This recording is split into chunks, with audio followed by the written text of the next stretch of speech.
Your hosts are The Great Order and No White Guilt. And this is the after party. The crown winner of last week is Hallander, who's also a magnificent musician, I've discovered, financially gifting 100 US dollars. God bless you. Thank you so much. And congratulations to Hallander. In second place was the one and only, one of our very favorites, No White Guilt Clips, financially gifting $30. Congratulations and thank you very much, good sir. Financially gift folks over on Entropy, which will be up and running at a moment at a cost of 15% to you, where you can also watch the stream, ask and vote on questions. They won't disappear unless you or I delete them. You may also financially gift over on Cash App. The URL for both of these are in the description below. And as you know, Jared and I evenly share the financial gifts with our guests here on the after party. Now, today we have a crowd favorite, the one and only world-renowned Semiogogue on tap. Oliver, please introduce yourself to the esteemed community. Tell them where they can find you, and then the one and only magnificent musician himself, go and watch his latest tune. Jared George will take us into the conversation. Hello. I want to say hello, beautiful people, but I feel like I'd be stepping into your show with a line from mine. Good to see both of you. Happy to see all of the viewers with us this evening. I am Oliver Perrin of Semiogogue.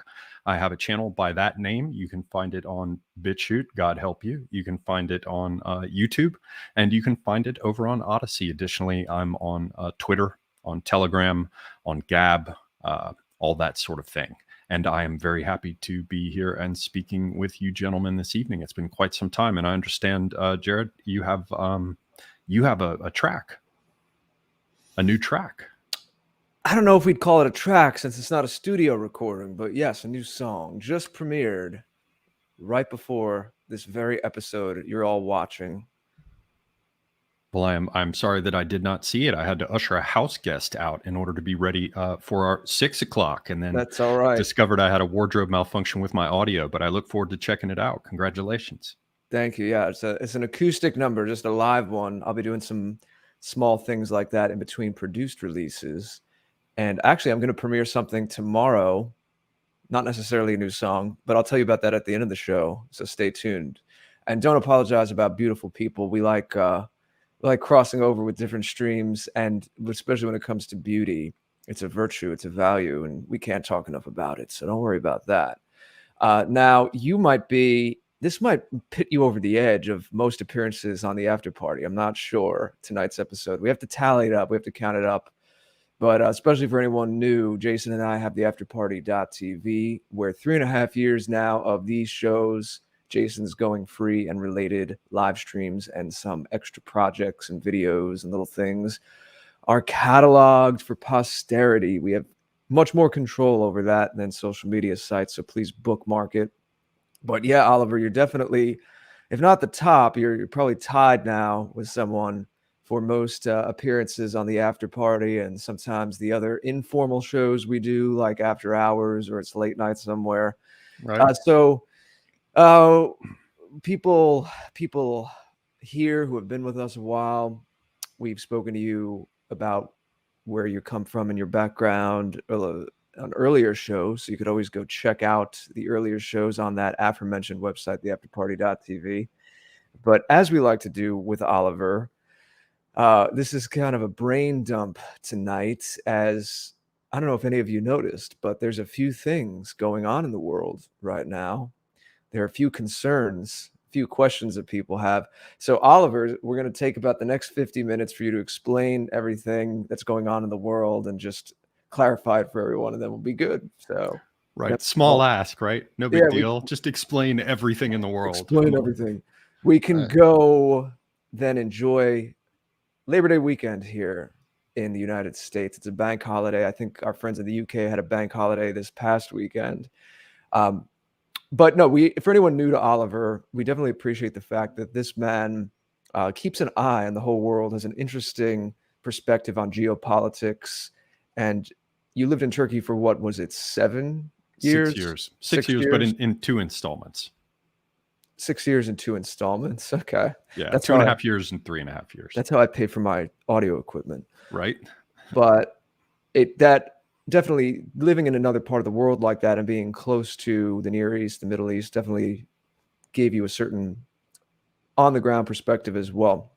So I don't really have a specific question to ask. Obviously, we have Jason here who knows generally a little more about politics than I myself do. And of course, we can take chat questions, but I'll just open the proceedings by saying we know that there are some pretty intense headlines and news we're getting right now out there in the world.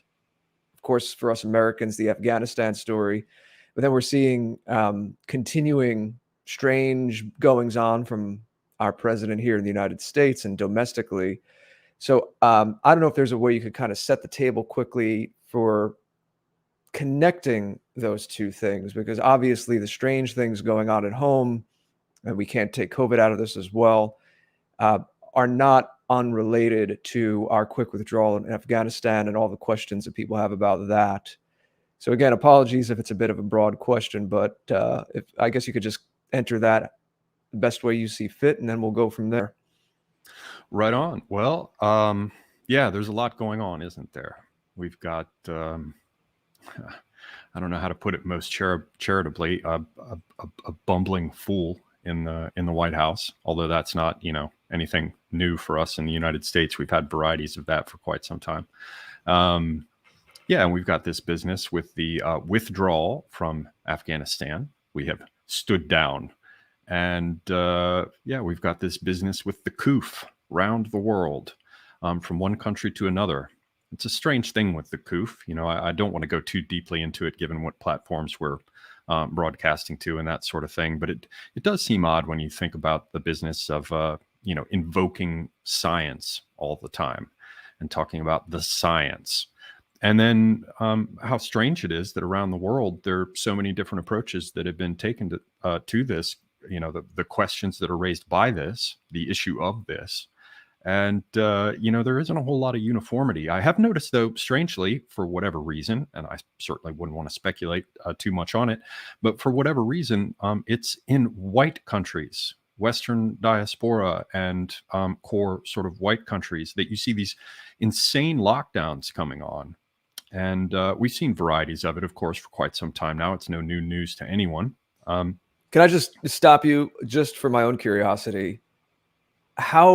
What is the lockdown situation generally in non-Western countries? Well, it varies. That statement. I think the biggest issue that they have in non-Western countries is the question of ensuring compliance. Now, I'm no expert on this. There are probably people in the chat who can come in and, many of them actually in some of the countries in question who could, offer their thoughts about it. But my impression is that in East Asia, they have used lockdowns, notably, all the stuff that we saw early on from China about people being locked in their houses or being prevented from traveling, from one place to another. And I'm sure that, cities like Singapore, where you're likely to get caned for spitting on the street, those are probably countries where they don't have any sort of hesitation about bringing in draconian lockdown things. But from what I've seen with the figures from many places around the world, certainly in sub-Saharan Africa, and certainly in India, you see numbers that seem like they're crazy and high, and you hear a lot of news about how there are these high numbers of, fill in the blank. Is it cases this week, or is it actually deaths, or is it hospitalizations? That's like chasing a moving target. But despite the fact that you'll hear a lot of noise made about those countries, the fatality rates and cases, however construed, they're not like in the West.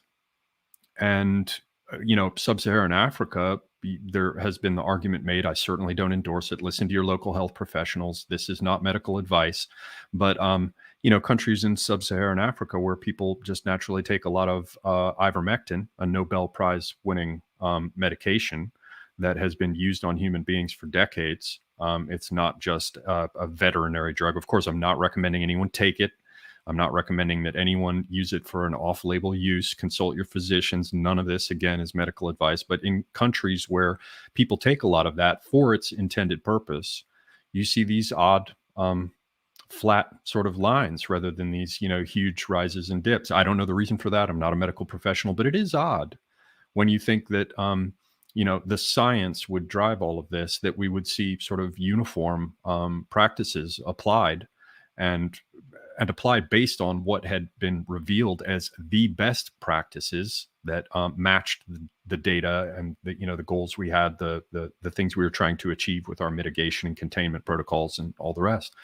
And yet it's kind of all over the place. The one place where you can see some kind of uniformity, as I begin to set the stage here for this small ask of everything that's going on in the world, we do see that the hammer has been brought down really hard in white countries, Western countries, or New Zealand in particular stands out. Australia, I mean, for 2 or 3 weeks, I'm like, how much worse can it get? And then every day you see something more insane. Well, now I don't know, and I just want to jump in and I don't want to interrupt you. I want you to keep this flow going. But there was a video recently, and I think it was one of the Australian health ministers or department heads saying, and again, CNN, correct me if I'm wrong, but saying that, well, this is going to be with us forever. There are going to be multiple vaccinations and boosters every single year that you will have to take. Was that Australia or was that New Zealand? I don't know which. What's to choose, between them in terms of how insane they are. I'm not sure that I saw that one. I've certainly seen many things like that over specifically, like most recently, like the last couple of weeks, although it's been going on in the background for quite some time. Yes, the basic idea seems to be that we're going to have an endless series of boosters. So, for example, a country with a very high vaccination rate, Israel, and high vaccine compliance, has been seeing all kinds of cases, and the majority of them quite clearly are among people who have been vaccinated. Now, there are all kinds of games that are played there, in my view. Of course, I'm not a medical professional. Don't take this as medical advice. But for example, how they construe a person who's unvaccinated versus a person who has been vaccinated when they're looking at figures and then deciding how many deaths have been among vaccinated versus unvaccinated. Well, if I go and get my first vaccination, I'll be considered partially vaccinated, not from when I get the shot, but from 14 days out from when I get the shot. So even if I've received the shot for 2 weeks, if anything happens to me, this is first injection, for these 2 injection regimes or whatever. For 14 days, I'm still considered unvaccinated. Even when I've gotten my second injection, according to CDC guidelines, I'm still considered, just a one jab person until, again, 14 days have elapsed since I received it. So there's all kinds of games being played in terms of what are cases and what are not. It's difficult to track what's going on with any of the figures. I guess I should probably come back to the main point, which is we see this, hammering on people in the West. And for reasons that I do not fully understand, although I could speculate, Australia and New Zealand seem to have, when you see a bunch of people are running in a race and they're all neck and neck and they're just, they're right at the limit of their ability to push that last bit out of their bodies. And then, slowly you see the person draw ahead. It's like we had Canada, we had the United States, we had Sweden, we had the United Kingdom, all these insane countries doing insane things.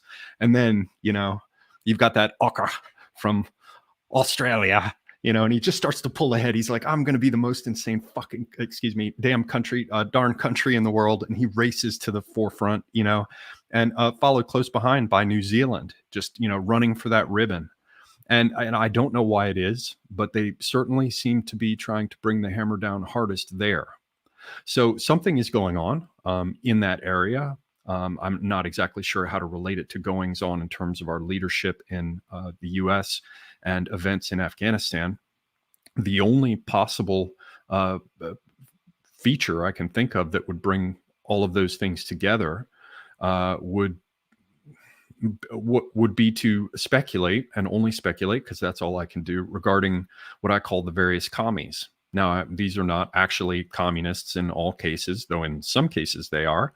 A commie is, for me, a shorthand for a type of utopian that is willing to get to whatever that utopian end state is in whatever fashion. I know that on this channel, quite rightly, people are focused much more on the central issue of whether or not you're dealing with anti-whites, and all other questions relative to that are secondary. But I bring all this aspect up simply because I want to explain that this is a kind of shorthand. So like I call the fake libertarians yellow commies. I call the Klaus Schwab, Hillary Clinton, Davos, United Nations, European Union, Justin Trudeau types blue commies. And I call the Chinese red commies. The feature that seems to maybe bring all this together is the desire to unite all under heaven under some sort of growing and ever more granular system of control and monitoring and surveillance for our own good, of course. Just ask them, they'll tell you. And that seems to be behind what gets glossed as the business with you'll own nothing and you'll be happy, what gets called the Great Reset, which of course isn't happening, but of course we read about it. If we talk about it, it isn't happening. If they talk about it in a positive light, it is, much like the meme about the Great Replacement. If we talk about it, of course it's not happening and we're insane, and if they talk about it in a positive fashion, of course it is. That seems to be the only thing that can link these things together. And in that respect, it seems like Biden's handlers, in my view, quite likely helped to put him into place. Who his handlers are, I don't know, but it's probably some mixture of yellow, red, and blue commies and others. And that bears on the sort of hammer that of all these oppressive policies that has fallen on the West. Insofar as this is a justification to usher in all these new changes. I feel like I'm saying things that almost everyone who's on your channel, as you know, they've thought about this themselves. I know you guys have, but that seems to be the sort of background for all of this. So the current headlines we've received over the last week or two, then, as we wanted to start to enter this, what do you see? What are the kind of the ping-ponging issues reflected mutually with the Afghanistan situation and then goings on politically in the US domestically? Well, what lines have you been able to draw thus far? I'm missing a really big piece, and it's something that I've given a lot of thought to and I can't figure it out, but I'll go ahead and give you guys my best speculations. And in this case, my best is not very good. So, your mileage may vary, but well, you always give us something to think about and things to look into. So, I mean, we understand the nature of a show like this, an episode like today. So, we're just here to get your perspective. Right. Well, you guys will remember that when Trump came on, he did a couple of things. First thing he did was that and this is all going somewhere, so bear with me for a moment. We're talking about how these things relate and what things are in play, particularly as regards some of the weirdness and uncertainty with what's going on at home, right? I have to kind of set the stage this way. So when Trump came on, you saw him do two things. One was he brought Rex Tillerson in immediately, and it was all about energy. And he, okayed pipelines, and he said, we're going to just ramp up this domestic production of energy, right? So those people seem to back him. So you could say, okay, energy companies could be, or, some of them, they're not a monolithic thing. They compete, right? But you could imagine that energy companies were to a certain extent behind Trump because he pushed energy jobs and he brought a lot of that in. The problem with looking at them as being his backer is that a lot of this process was started under Obama with fracking and the rest. And I've long thought that was probably done just to bring some things online with the US, because if at some point we ever had to crazy destabilize the Middle East and we still needed energy, then it'd be great to have some domestic production at home. And indeed, we saw Obama push to raise up fracking. And then what did we got? We got that quote unquote Arab Spring under him, which, remade, as many will remember, Algeria, Egypt, had all kinds of repercussions in, other countries, Morocco to a minor extent, Libya fell to pieces, Syria exploded, right? But Trump came in and re-energized the business with energy. So you could say, are the energy people behind him? Well, yeah, maybe, except Tillerson wasn't a great Secretary of State. He basically just came in and he got the money, and, Obama started it anyway. So safely I can say we can probably set aside the big energy companies as being like a core block of support for Trump and what he was doing. However, he did also bring in manufacturing. And when you start to look at this big global picture, and again, this is just my speculations on this, I don't know, but this is my best attempt. I'm like, who was behind him?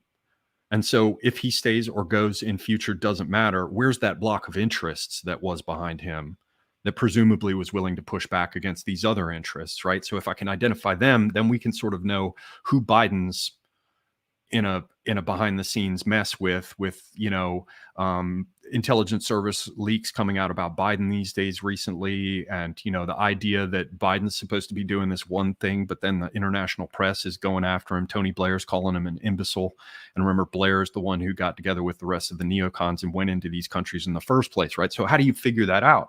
I want to start by saying, who would be against Biden? And so we know the cathedral, so to speak, as the neo-reactionaries like to call it, are behind him. That is the academia and the mediaplex, right? We know that you can turn on any station and they will cover for his drooling, for his slobbering, for his slipping and falling on his face, for his falling asleep in meetings, for his inability to speak, for his eating ice cream cones like a, well, yeah, let's just leave that be. So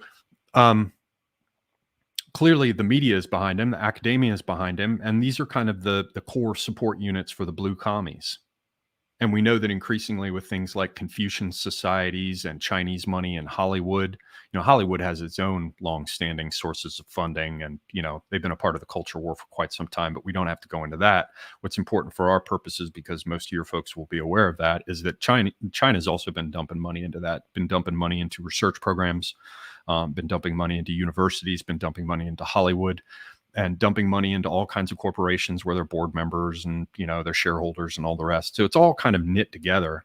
But you do seem to see agreement on the part of the US, sort of the establishment press, and even the Chinese press abroad and the European press. So you got this whole group of people are perfectly willing to say Biden shouldn't have left Afghanistan like that. It's a terrible mess. How dare he do that? We maybe should consider going back in. It's very, very strange. So you see China Global Times will be like, oh, it's a terrible embarrassment for the US, and CNN will be like, it's a terrible embarrassment for the US, right? So there's some kind of infighting going on, and I don't know what it is. And then, as I said, you've got the business with leaks happening recently about Biden's phone calls with Afghan officials trying to downplay the gains and advances by the Taliban. So I'm like, who's on the other side? So that's why I was looking at Trump in the first place and saying, well, the energy companies were kind of with him. Would they have a problem? Because then you had Biden come in and shut down domestic production. Well, I guess you could have some of that, but so many of these are international concerns that, if they're losing money in one place, they've got investments in gas fields and oil fields elsewhere. So no big deal, right? Then there's manufacturing, as I started to say. And that's a place where China, with a globalized economy and everything else, that's where they have a kind of, they're up to things that would concern what I would call long-standing industrial and manufacturing titans, families, right? Like, think of the people who, like, whatever the modern equivalent is of, like, the Krupps, right? Who did military equipment, cannon, artillery, all sorts of manufacturing, heavy industry, right? These are sort of Western dynasties that have been around for a long time. Some of them now are publicly held companies, other ones aren't, but they're in the background, and certainly they would be threatened by a totally integrated global supply chain. And we know that Trump backed manufacturing and wanted to bring it back to the States. So clearly he had a block of manufacturers behind him. And I would guess that since he went after China, that they would be ones concerned about China stealing their intellectual property, stealing their ability to manufacture. So the last piece that I'm thinking about is, well, what about the military industrial complex, quote unquote? There could be a division between the quote unquote military industrial complex and the press and the blue commies and the red commies and the rest, because now you're dealing with things like top secret submarines and hypersonic missile programs and the rest, where, yeah, there's some of the supply chain integrated, particularly when we're talking about things that we sell globally. If you're talking about an F-16 or even the F-35, and they want to be careful with the F-35, they were doing some joint things, developing it with Turkey. Then Turkey gets the S-400 missile system and they get pulled from the program, right?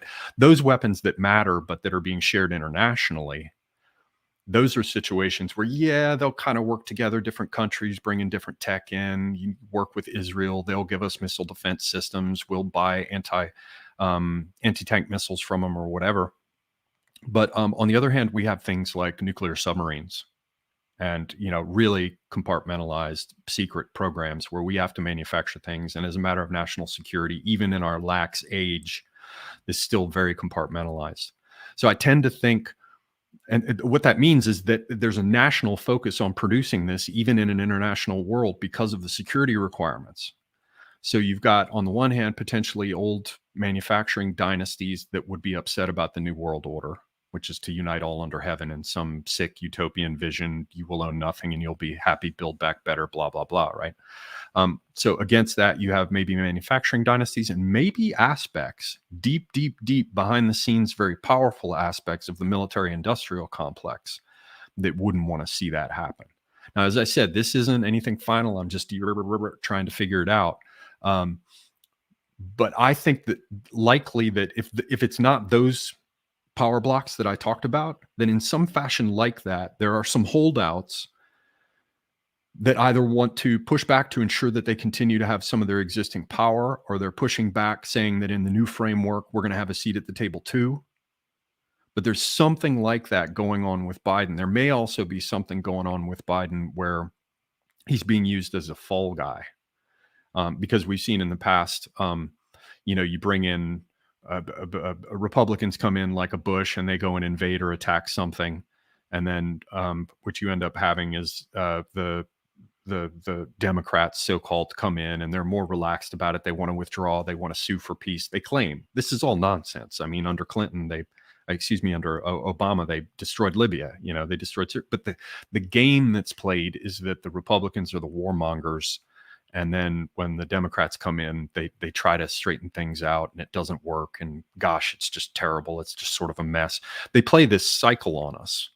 So it seems that to some extent, Biden has been placed as a kind of a fall guy too. So it's difficult to understand whether or not you're dealing with a true locking of horns within the establishment, or is this just sort of like a Punch and Judy show where Biden gets to be the sucker. So these are some central pieces. I think you're still you're muted, Jared, but there's Yeah, I know. I'm just agreeing with you. Oh, okay. I just want to make sure I wasn't missing anything. So that's kind of, you know, domestically, I think there's something going on with that. I think that there is some truth to the sort of straightforward assertion that the Chinese have bought off a lot of people within our government, and not just the Chinese. You know, there are other, you know, just thinking of it in terms of nations is absurd in a lot of ways, because you've got a lot of transnational companies. So, I mean, anyone who's like, well, it's the Chinese versus the so-and-so, you're talking about an elite class that's transnational, that has overlapping control and ownership structures in major corporations. It's impossible to say exactly what it is, but there's some kind of fighting going on there. And I don't think Trump or Trump's bloc is fully out of the game. We've been hanging fire on what was supposed to be his big thing, you know, some kind of reveal coming out of Arizona, and it just keeps getting delayed and delayed. And it's just kind of strange. I mean, to me, it has the smell on it. I mean, of course, it's possible that they simply don't have anything and that they're just going to show up and be like, we don't have anything. But to me, it smells like somebody's doing the wait, nope, not yet, wait.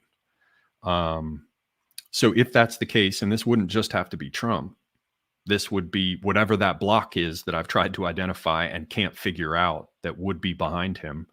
And therefore is more important than him, because another person could take the front and the face, though arguably not as effectively. We'll have to see. There's something going on with that, and we may see some other piece of that come forward. For the international piece, I guess I should throw this out, and then maybe you guys can just sort of direct me, because I'm all over the place here. With Afghanistan, I think there's something pretty straightforward going on. I've done a number of clips about this recently. The most important salient features of our recent withdrawal to bear in mind are that, number one, we did not have to go. Yes, we couldn't stay there for a super long time. Yes, it's been sucking us dry. Arguably, it killed our country 10 years ago. Yes, there's no public support for it, but hell, there wasn't much public support for it the whole time. Yes, the Taliban are formidable fighters, but we've been there for 20 years and they didn't take over everything. Which is to say that we left because Trump set up a thing in discussion with the leadership over there and said, we're going to leave. So first thing is, and you'll see it everywhere, particularly on the right, you know, the brave, bold Taliban with their, you know, matchlock muskets drove away the world's greatest superpower, and they're nothing but goat herders, and we had to leave, and we were totally shamed and embarrassed. No, it's not true. We decided to leave. And if we had not decided to leave, we would still be there. And there's nothing they could do about it. I'm not saying we could stay forever. I'm not saying it doesn't cause us problems, but that's the reality. So it's kind of strange for us to leave and then just sort of do all these inexplicable, silly things like shut down Bagram Air Force Base before we departed and just keep the Kabul airfield, which is surrounded by high ground and tall buildings on various sides, which makes it easy for anyone who wants to get up there to shoot at incoming planes with rockets or small arms. It's just absurd. And yet decisions were made to do that. And, you know, I look at Mark Milley and I think he's an idiot, and whoever that Lloyd Austin, you know, the whole gang of them, they're a pack of fools, in my view, in my humble view. But it still seems just a bit much for them to make those decisions and have it be such a mess. To me, especially given that there's no reason we had to leave at this precise moment.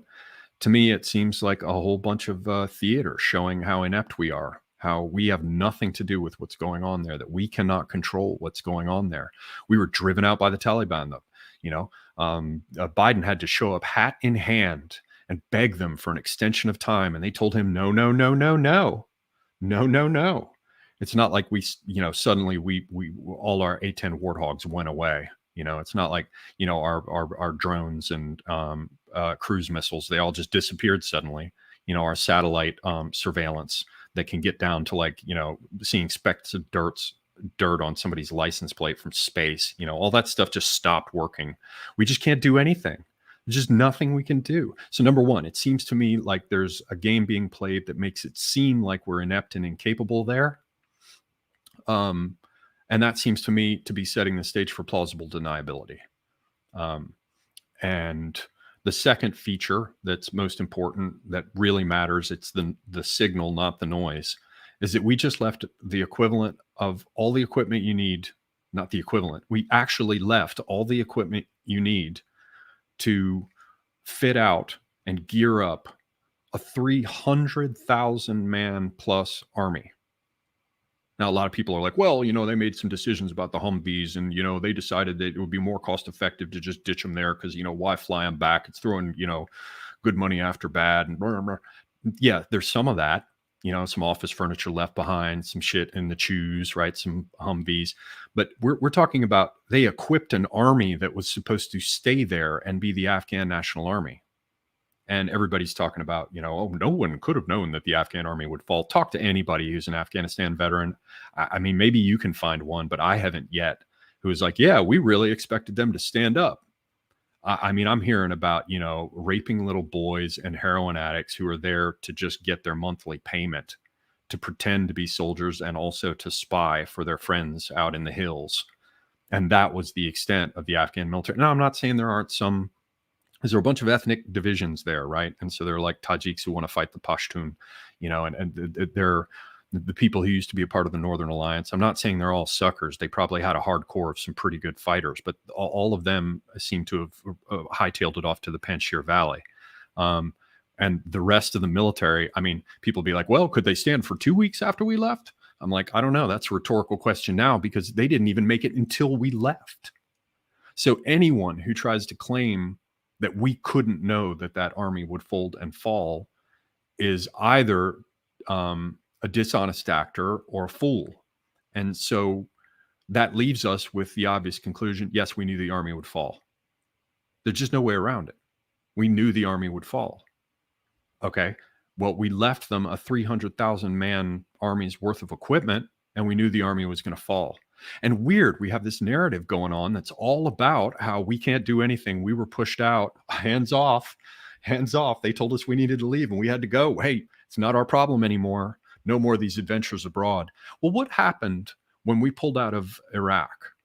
Shortly after we pulled out of Iraq, and mostly pull out, we didn't pull out completely. You know, we tried to stand up an army there too. We left a bunch of equipment behind, equipped them, but not anything like all the crap we left in Afghanistan.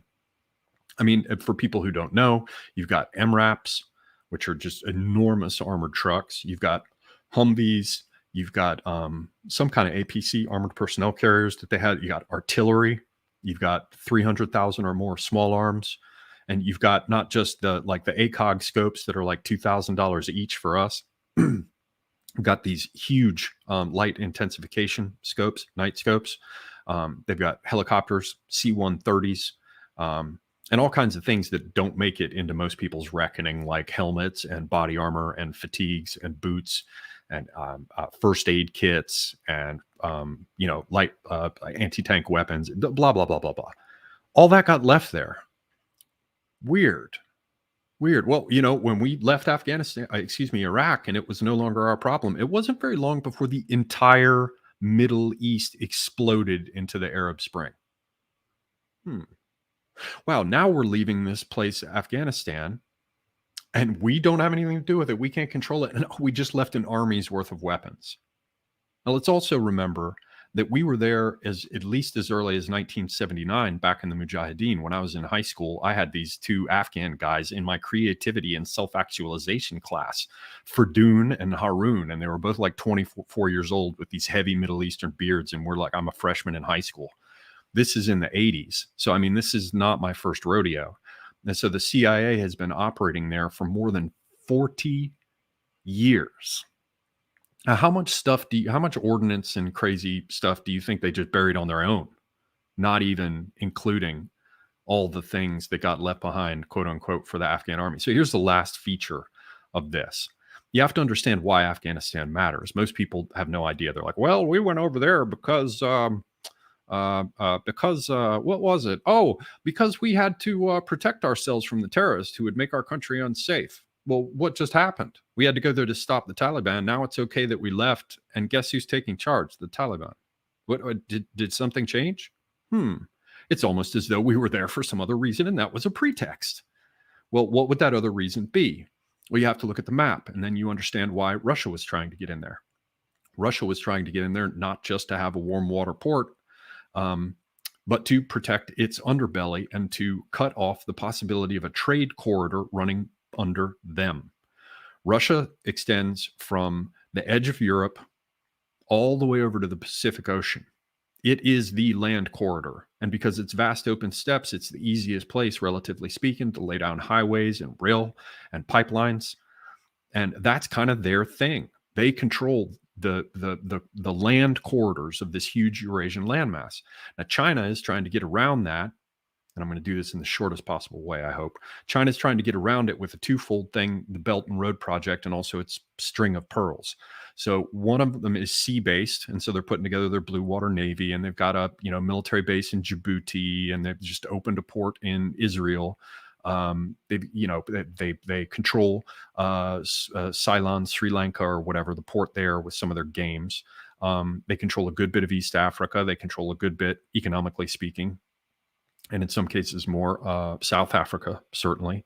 Few people know it, but in South Africa, under the doctrine of Black economic empowerment, which is just basically an anti-white program that says white people have nothing coming. Under Black economic empowerment, the Chinese qualify as Blacks for all the government assistance and everything in this African country. So the Chinese have been trying to do it with a sea-based thing, but that leaves them susceptible to interdiction from U.S. naval power. And so they've been trying to do something overland, and that's the Belt and Road part. That's the overland trade corridors that will connect them because, first off, China is a sucking hole for energy, does not produce enough of its own, hence the games in the South China Sea, because there's a lot of energy there. And that, by the way, is why we were originally in Vietnam, but they'll tell you other stories about it. In addition to the need for energy, and again, energy that they can get their hands on without being in a position where the United States Navy can screw with them getting their hands on it. They also need to bring raw materials in for manufacturing, and they need to be able to ship their products out to markets to sell them. So part of that, they're trying to do it at sea. They've got good planners. They're a big country. They have quite a bit of wealth at this point, and they've been watching us and learning from us for quite some time. So they're not putting all their cards down on one table in one game. But leaving aside the sea-based aspect of it, they want to cross Asia from west to east and from east to west. Well, they've got this neighbor called Russia that's already concerned about them because they're stealing military technology, and they've got a giant population, so much of it that they don't know what to do with it. And while across the border in Russia, all they've got is tons of space and not enough of a population. I wonder if that could lead to problems, right? Concerns, right? These people are competitors in the same area of the board, which means China's got to go from east to west and from west to east in order to connect with the Middle East for energy, and also to get to the Mediterranean, which will connect it in a neat way with overland trade to Europe. And they can also, all through that Central Asian area, come away with all kinds of resources. Afghanistan's got lithium, it's got cobalt, it's got diamonds, it's got tons of emeralds, and all kinds of other things, rare earth minerals, most likely. And if not, I believe they're rare earth. But in any case, it's a mineral gold mine. Just in lithium alone, it's an enormous. And think about how that applies to electronics manufacturing, batteries. And they've got energy in Afghanistan. So anyway, the point is that China wants to go from east-west, west-east to open up a trade corridor over land, but it has to do it south of Russia. Well, interestingly, just below them, you've got India, and there's been all kinds of sparks flying, along the line of actual control in the high Himalayas and elsewhere. And also India is doing some things with the sea routes. So they're kind of button heads. So what that means is that if they want to go from east to west, west to east, they've got to basically make it under China and above India, because these are competitors that are concerned and that they've had problems with in the past. And that really gives them some of the Central Asian stands. The problem is with the Central Asian stands, they're former Soviet bloc countries, and they are largely still, even though it's unofficial, they are largely still forced to, the Russians are like, you are on our team. You have to understand that you are on our team. It does not matter what you think, right? And that's actually how it is. They're pulled into line. So China basically cut all the way over as far as East Turkestan, where you hear about the Uyghur and everything, and Tibet. And from right there, there's the Wakhan corridor, and they're in Afghanistan. And once they cross Afghanistan, they've connected to Iran, which is one of their closest allies. Once they're in Iran, if they want to keep going over land, they run into this area that's former Kurdistan and is kind of tied together with Turkey and the Kurdish territories and the Iraq mess and Syria. You see how we blocked that off by pulling a lever and creating all that upheaval. And it was supposed to be remade probably in a way that would suit the blue commies and the Chinese and the Iranians, because our government, in my view, has been subverted for quite some time. But the Russians said, not just no, but hell no. And they came down and said, we're going to stabilize this for the time being, which means we must have a seat at the table. And Turkey said, hayır ya, hiç olmaz böyle bir şey. And they came down howling and said, we're going to have a piece of this. And then the Israelis and the Lebanese and the Saudis got in it, and the US, and, and the Chinese are kind of watching. But as long as they can get to Iran, then they've got other things they can do. They can work something out with Turkey, and they can come out to the Black Sea.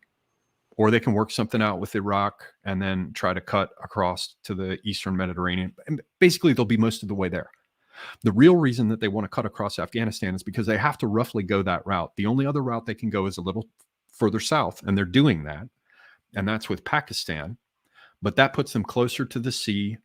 They're closer to India interfering with it.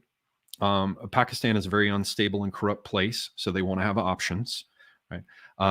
It also puts them in easier range of some of our air bases and things in the United Arab Emirates. So they want to go a little north of that, get the resources in Afghanistan, and have sort of a safer little corridor that splits the distance from their competitors. So China wants to come into Afghanistan. And not only do they want to, that's kind of like the carrot, there's also a stick. If they don't go in, when we pulled out, it's like we were sitting at the card table with a bunch of people who wanted to fight, and we've been sitting there paying our tax dollars and having our people die in order to just sort of keep it at a status quo that never really works out. It's basically a frozen conflict. Well, we just, the peacemaker, the main guy at the table just got up, walked to the door, pulled the pin on a white phosphorus grenade, threw it back in, shut the door, and said, have fun. Because Afghanistan is split in 1,000 different ways in terms of clan and tribal factions. Are you a Pashtun speaking Pashto? Are you a Tajik speaking Dari? Are you a Shiite? Are you a Sunni? Are you So backed by the Russians? Are you backed by the this, Chinese? Are you backed by the Pakistan intelligence services? So it's about Oliver, to explode in a mess, and it Oliver, will likely freeze it. I have a quick sub question. I don't want to get you off your flow, but it might be where you're leading.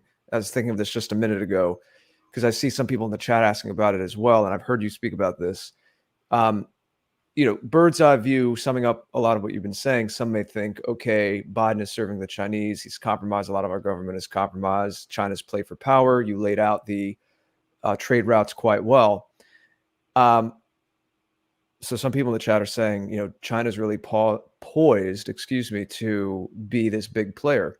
But I've heard you say, and maybe this is where you were going with the grenade analogy, that China is not as strong as people think, and that there's a lot of internal problems and fractures, and they may be putting up a certain front, but they may not at all be this budding superpower. In fact, perhaps quite the opposite. So is that where you were going with that? Or if you weren't, do you have any thoughts on that question? Is China poised to be a superpower versus the paper tiger theory? Well, the paper tiger theory, I'm sure you've heard it before from my friend Tim, and he's very strongly behind it. I tend to agree with him from what I've seen. I've only been to China once and didn't get to spend a lot of time there, but from what I saw, it was a place with real problems. And it's ethnically very, very diverse in terms of the sub-states within it. And you've got, this is the place that as recently as 100 years ago had real life warlords fighting. And these are people who their foundational myth is to talk about the quote unquote warring states period. Think about it not for a moment. Don't think about it as history. Think about it as allegory. That the fundamental myth of their foundation has two elements: a primeval phase that is called the warring states, and then there's the arrival of the kingdoms that unify, and this is their formulaic statement of it: unify all under heaven. The emperor is the one who has the mandate of heaven and unifies all under heaven. So, and this is a country that has never wanted to go outwards historically. They put up big walls. They say, this is ours. Yes, they do a little bit. They'd go into Kashgar or whatever, sure. But largely sometimes into areas of Mongolia. But now they've been much more aggressive. They went and took Tibet, which is basically the roof of the world, and it's where everybody's water starts. That's their strategic crap. They're very big into that. They're doing that with the Grand Renaissance Dam. But the warring states theory is that the worldview. I mean, China's a big place with different ethnicities or different powerful families. I'm not sure. I mean, more than I don't. But you're basically saying that they might be unified as this country called China, but there's still a lot of factions within it. Yes, and to such an extent that even whether they are, whether they are conscious of it or not, it is so meaningful to them that it's a fundamental part of their very history and their very stories, that this archetype seethes just beneath the surface. And you have the themes of compliance and conformity and order, and the idea of war that breaks out between these separate parties, right? And that is the worst thing that can come and wreck their country, and historically they meditate upon this with their foundational tales of nationhood. So yes, on the one hand, they're 100 years ago, literally 1920s, 1930s, all the way up, 80 years ago, not even 100 years ago, 80 years ago, the country was splintered apart by rival warlords who gathered money and privately bought arms and equipment and warred with each other with their own uniforms and stuff all over the country. So not only is their foundational myth, 80 years ago, that same thing was happening, and they're not ethnically uniform. They have a lot of tensions. And, it's like my friend Tim used to say to me when we talk about fighting. He's like, when somebody reaches for you, they're giving you a handle. You have to invert the way that you think about it. I'm sure that people with experience with wrestling know all about this. But, the idea is that as your limb extends to reach for something, you're off balance. And you've extended a handle to me that I can get a hold of and do something with. Someone is asking about the Han Chinese just quickly, because that's what I hear a lot too, that even though there is ethnic divisions, that the Han really rule the roost there. Yes, that is my understanding, though I'm not an expert on China. And there are going to be subdivisions within that, because it's not going to be strictly ethnic. It's going to be, well, are you Han? And what is your relationship in the party? Right. And not only what is your relationship to the party or in the party, it's going to be out of these 20 people or 50 people or maybe 300 people. I don't know.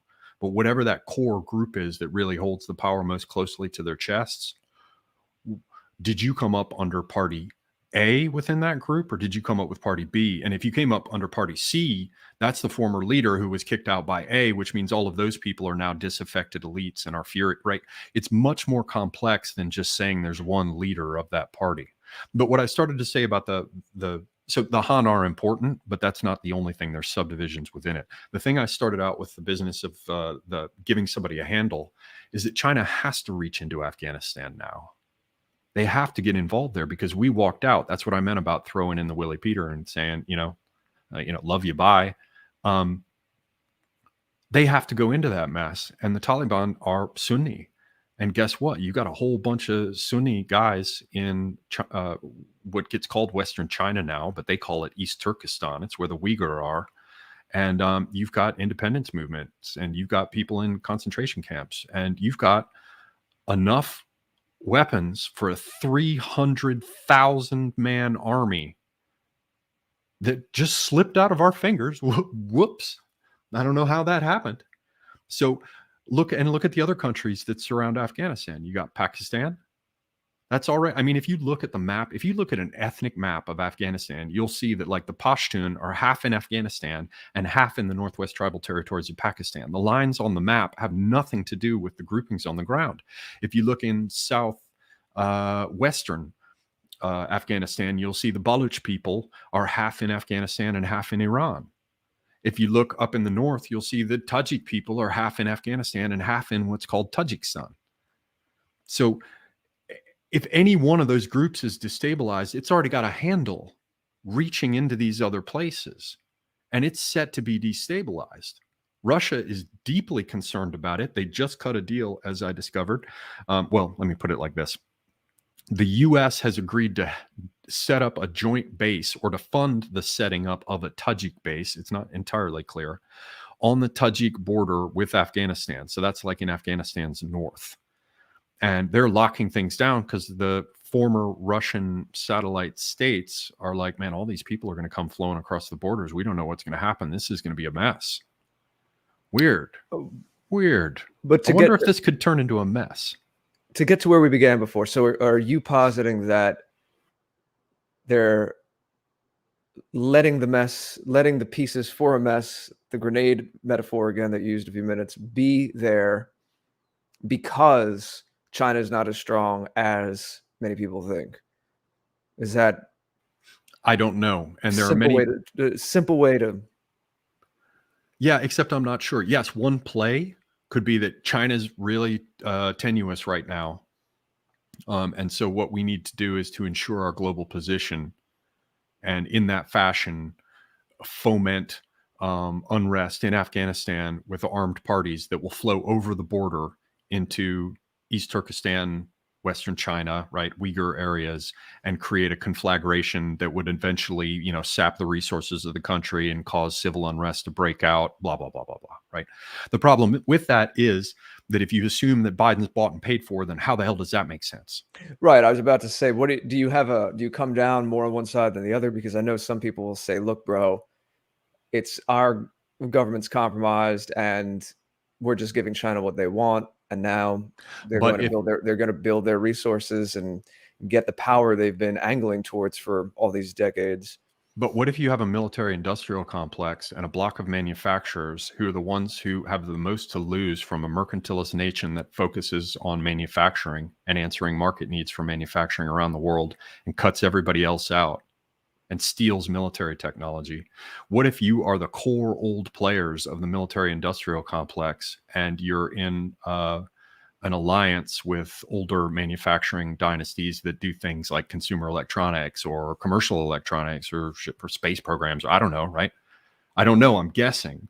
But then you could conceivably see a situation where the blue commies and the red commies and their little underlings, the yellow commies, the fake libertarians who get brought in to say that, no, we've got to allow this to happen. And then the commies come in and they lock it down. They say that once we've kicked out the Christians, Now that no one can talk about anything, they lock their system down. So the libertarians act like kind of like handmaidens. These yellow commies act like handmaidens for the draconian measures of the further left. But anyway, the possibility is that this old manufacturing block of power, and again, I'm not sure, I'm guessing, badly guessing, but something like that would compete with the Chinese and would have an association with the military industrial complex, and then with defense industry and intelligence services and contractor organizations, right? These people could be saying, well, what we can do is have Biden be the fall guy for this, make us look terrible.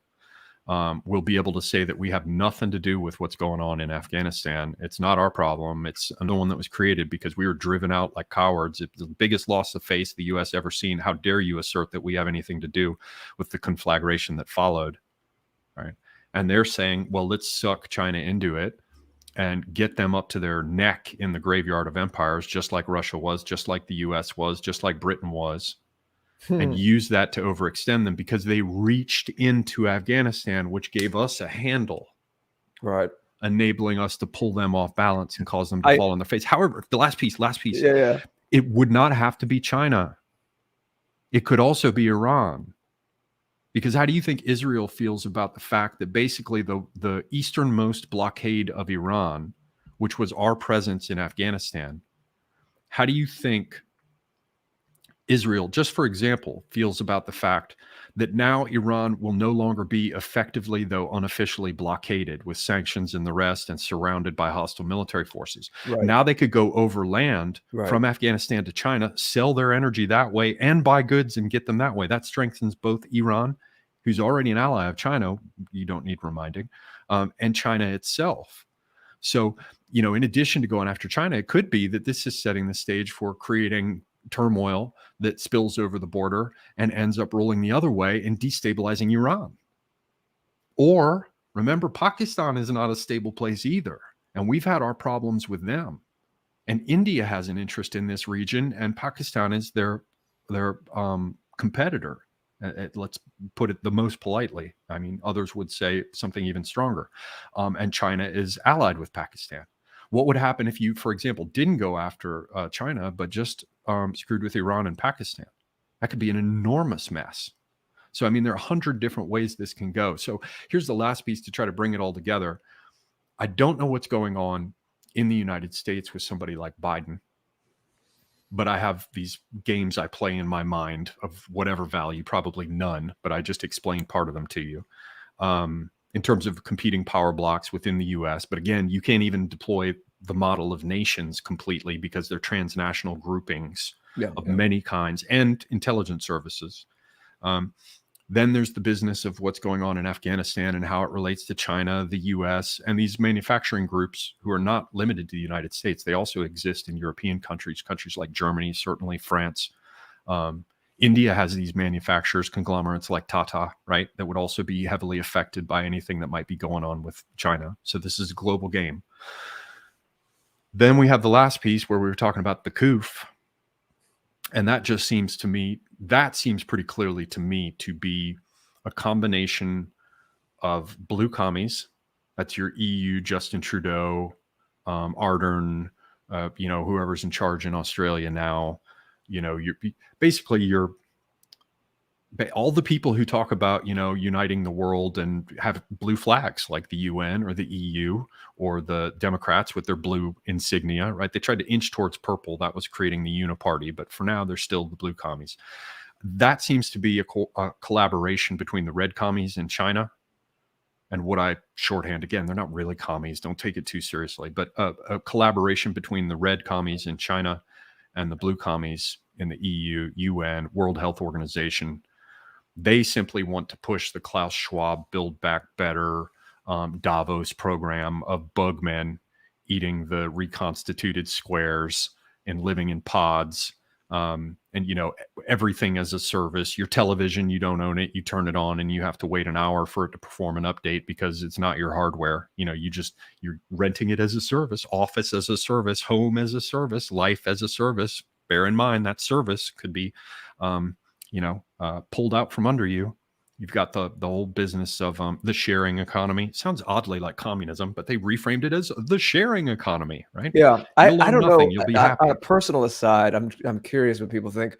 I remember being younger years ago, hearing about things like Airbnb, and certain people I may know or certain people in my family were like more open to doing things like that than others. Like well, you know, when we travel here, we'll stay in this stranger's house and they can stay in our house for 2 weeks.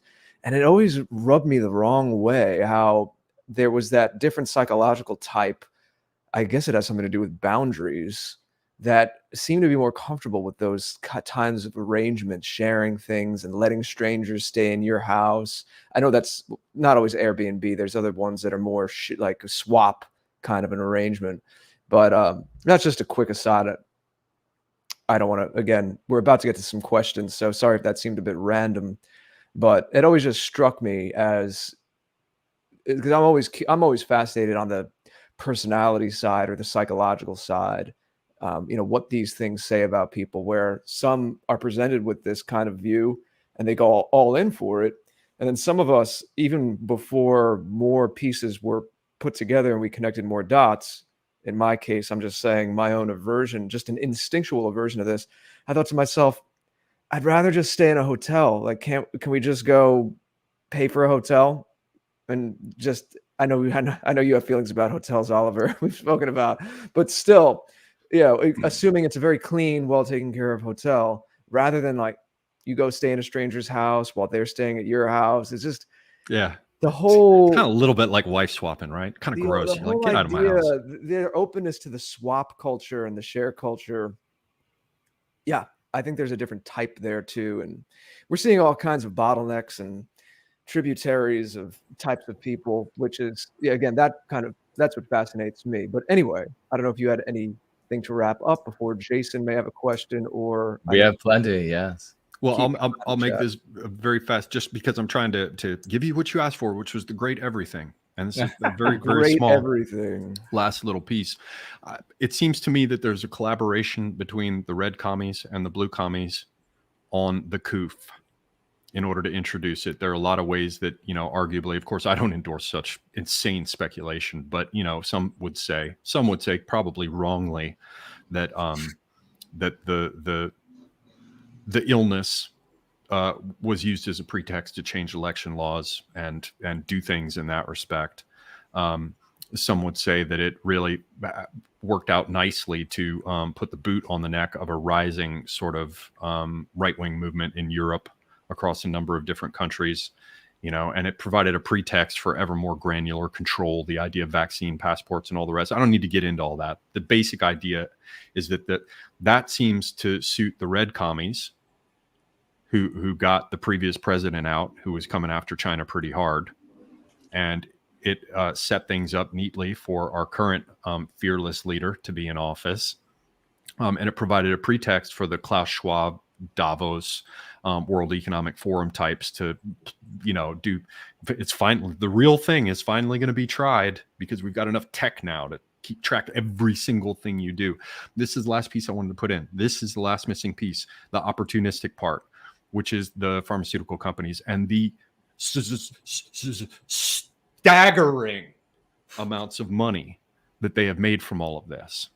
You're talking about vaccines, which were previously not particularly profitable for them, because it's a one-stop shop kind of thing, or, you know, get your two whatever in your course and you're done. But once you start to bring in the idea of booster shots, and it's regular, and have you gotten this one? You know, are you on 12 yet? You know, we're no longer going to, I think it was Morgoth talking about it. He's like, they're not going to talk about it as the first and second and third booster. What they're going to be talking about it is how many months it's been since you got the last one, because then nobody has to keep track of the number of them. It's just regularly, it has to be done to update, right? Leaving aside the Build Back Better, new Brave New World type aspects of it, there's just simply the money involved in this. Like, if you think, like, look at Mackey's book, Extraordinary Popular Delusions and the Madness of Crowds. They'll talk to you about the South Sea bubble and tulip mania, and they'll track all these scams, just like the savings and loan scandal or the .com stuff or the subprime mortgage lending. They come up with these scams. Groups of very, very rich people get together, because, you know, only the poor conspire. The rich simply make plans.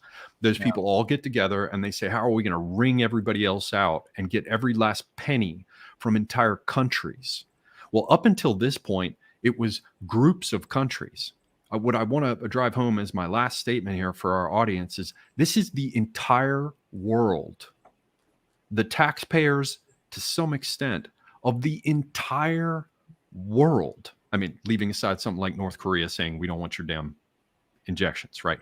But for the most part, that they're sitting on top of like Smog the Dragon sized heaps of gold. So when you think about the strategic aspects of blue commies and red commies and all the rest, just as like a little sprinkle on top, a little sprinkle, imagine tens, if not hundreds of billions of dollars in aggregate of money. And all that money is not going to what they tell you it's going to. It's being brought online in order to change the world in fundamental ways. And I think that is what we are in the midst of. We tapped the domestic political aspect in the US. We tapped the foreign policy aspect with Afghanistan. And we talked about the general picture of Koof. Sorry, I couldn't go into more. I've been long-winded enough. Thank you. Well done, brother. Well done. Yeah, I mean, there's so many possibilities. And we just have a couple of questions, and it's almost time to tap out. So we're going to get to them in the financial gifts that we had over the course of the stream.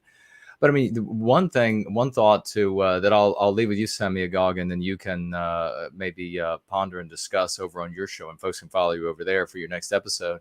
Is everyone knows, of course, the United States, how extended it is with the US dollar. And could there be an effort here to bring all of those dollars back home to reclaim the power of the dollar by way of the pharmaceutical companies? Just something to speculate about. But we have here, let's get a great big round of Raucous emojis for Hallander. Another $100 financial gift. God bless you so much, brother. Thank you so very much. 100 US dollars. And then we have, and there's no question there. He just said everything he wanted to say with those dollars. So God bless you. And thank you, everybody, for the Raucous emojis for Hallander. We'll keep them going because we have a financial gift of 50 US dollars from Hireth, the one and only. Two magnificent musicians coming in here. 50 US dollars from Hireth. Thank you, sister. And she writes, thank you all for the work you do in our community. Well, God bless you, and thank you as well for all of your talented work and contributions to White Wellbeing.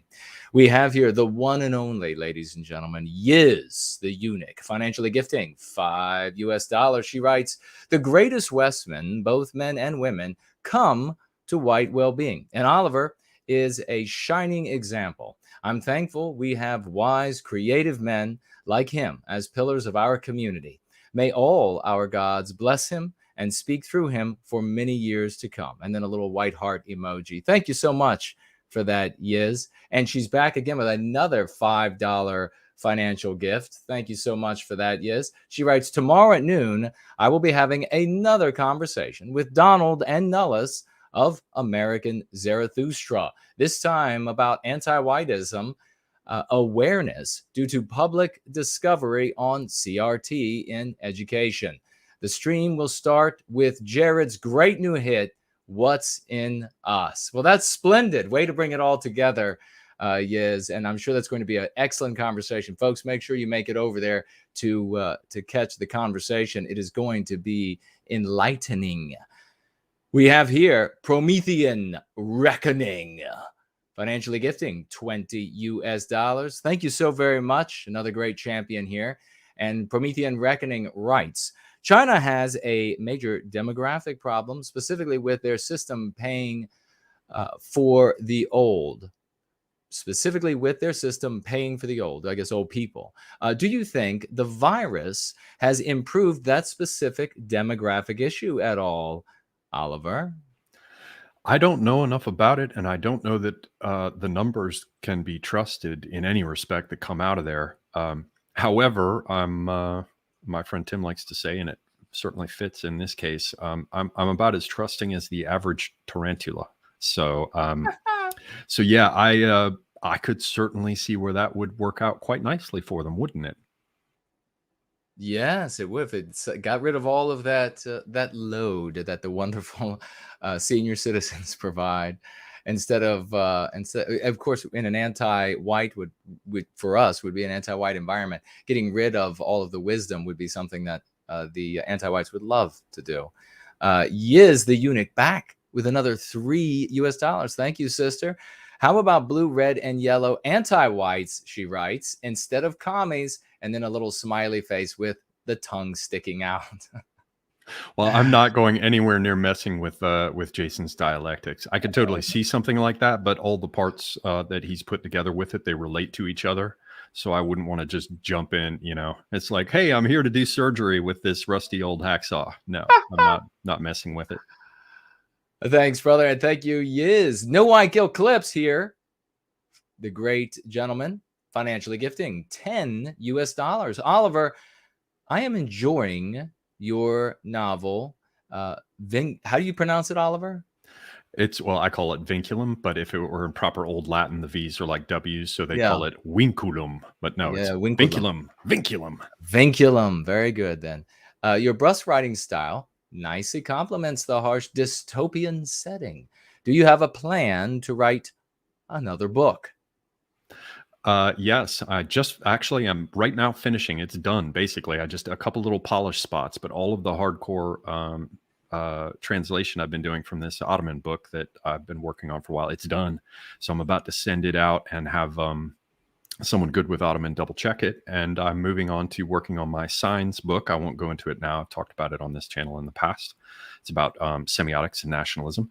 But yeah, the next science fiction that I work on is almost certainly, because I've begun to outline it, going to be directly related to, let us say, white well-being and combating anti-whites. It's going to have a number of themes and characters that relate much more specifically and much more directly, I believe, to our concerns today. Very good. And we have two over here in the question widget. Slots is asking, the overview I see from Semiogogue is that money is what drives interests. And anti-whiteism was sold to mammonists as value security for their dollar. Superstate oligarchs competing. You have any thoughts to that, Oliver? Yeah, it seems that does seem to be what's going on. And then I would say, and some bullshit too, as they like to say. Again, pardon my language. The basic idea is that it's that, as well as a number of people who appear to be true believers. And whether or not you would say that they're true believers in the ushering in of a great utopia, or if they're cynically driven simply by power, not wealth, but power, and they simply see whites as standing in the way. I'm not sure, but there do seem to be some true believers, and not all of them have taken up all the anti-white stuff just out of convenience. There do seem to be both individuals and groups, plural in both cases, that seem to have very strongly taken to heart anti-white ideas, specifically anti-white. So it's not just oligarchs who are making more money. This doesn't happen accidentally. I'm not going to say that we all have to put our tinfoil hats on, but it's too sharp, it's too direct, it's too sustained over time, and it's too focused upon whites for it to be otherwise, I would say. Well said. We have, let's see. Now, is it Loki? You were trying to correct me earlier. Loki with double K. You'll have to spell it out for me. Asking a question here for Semiogogue about your stance on the Ukrainian-Russian conflict. I don't know enough about the parties involved. So my answer, I got to think of the shortest possible way to say this. My answer is suspect for that reason. To speak to specialists, whatever. I would be inclined to look at the smaller nation and think of them as an underdog and want to support them. And I've had some Ukrainian friends in the past. The problem is that I'm not sure it's quite that clear. I think that the blue commies and the EU and the Soros types are very much behind whatever it is that they want to make Ukraine into. And so it's likely to end up being, another one of these cookie cutter, globo homo, mud pies. And by that, I mean something primitive and poorly made. And that is something that I think is a unfortunate outcome. So if you look at it from the perspective of Ukraine, oh, I'm on the Ukraine side. Well, if you are, maybe the very thing that you think would serve that won't, right? On the other hand, there's Russia, and I think Russia just wants to keep the Ukraine very firmly within its orbit, and that there are just realpolitik power concerns going on there. But also, I think Russia probably does have some legitimate concerns about Russian-speaking minorities in those border regions, Donetsk and Luhansk. The other problem is, though, that they're also the major industrial regions, so it's not Russia just protecting people that it considers more Russian. It's keeping a buffer for itself from the EU, and it's also keeping its hand on an important manufacturing region. So at the end of the day, I think it's really mostly about power, and I don't know enough about the parties involved to, so to speak, take a side. If I had to guess, though, they're gonna stick this part out because it's too important to them. It's on their door like the Caucasus. Right. We have Yiz here financially gifting $3 more. Thank you, sister. She has a announcement and then a final question from Yonash, and we are going to be tapping out. Thank you very much, sister. $3. Oliver will be special guest on Discordant Dragons 2 Mondays from now, the 13th. So be sure to catch that at 6 p.m. Eastern for engaging comedy, a We Explain Clown World news to make-believe dragons. Thank you so much. Yes, yeah, folks, make sure you don't miss that. It is very funny. Jonash's question to you, Oliver, is what about Japan and the EU? How do they fit into the situation between US, Russia, China? And then after you answer that question, please, sir, your final thoughts, where folks can find you, and then we'll pass it on over to Mr. George. Very good. Well, I think the safest bet is that Japan is going to be a competitor with China. Japan is obviously wants to be integrated into the global supply chains and to sell its products in Europe and in the West, as it's done for quite some time. But there are a number of parties that want to do that, and the United States has been closely involved in sort of nation building there. Everybody often forgets that we built. Keep going, brother. I'm going to turn it down.